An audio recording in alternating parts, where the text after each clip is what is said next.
Hello बच्चों, let's read the question. The question is, a fixed mass of gas is taken through a process A to B, B to C and C to A.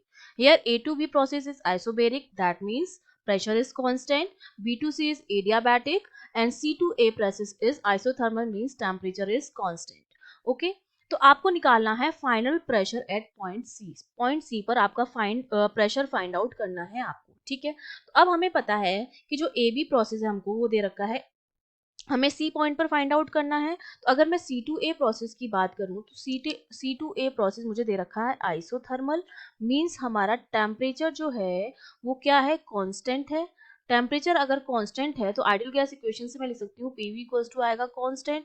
तो मैं इसको लिख सकती हूँ that PC VC equals to PA वीए.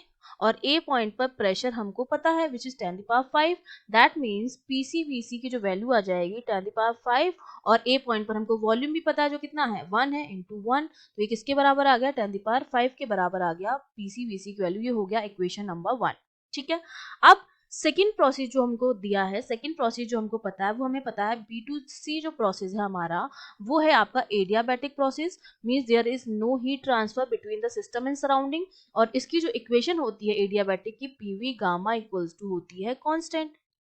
ठीक है, तो यहां से मैं लिख सकती हूँ पीसीवीसी गामा इक्वल्स टू पीवी बीवी गामा. और जो गामा की वैल्यू है वो इसमें दे नहीं रखी है, बट द गामा इज 1.5.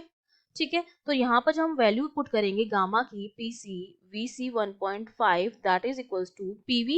अब पी ये जो वाला जो प्रोसेस है वो आपका आइसोबैरिक है, मतलब प्रेशर जो है वो कांस्टेंट है. तो जितना प्रेशर ए पर है उतना ही बी पर है, मतलब बी पर जो प्रेशर है वो भी कितना है 10⁵ है.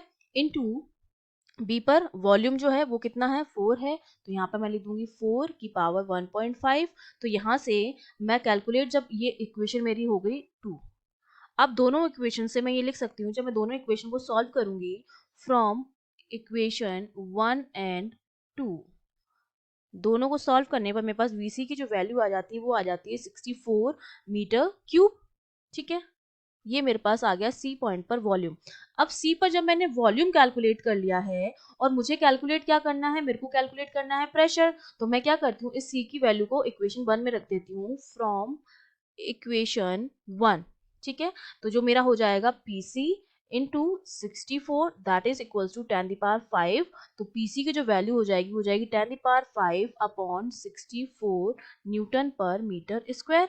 ये मेरे पास आ गया सी पॉइंट पर pressure. That means second option is the correct option. Okay, I hope you understood well. All the best.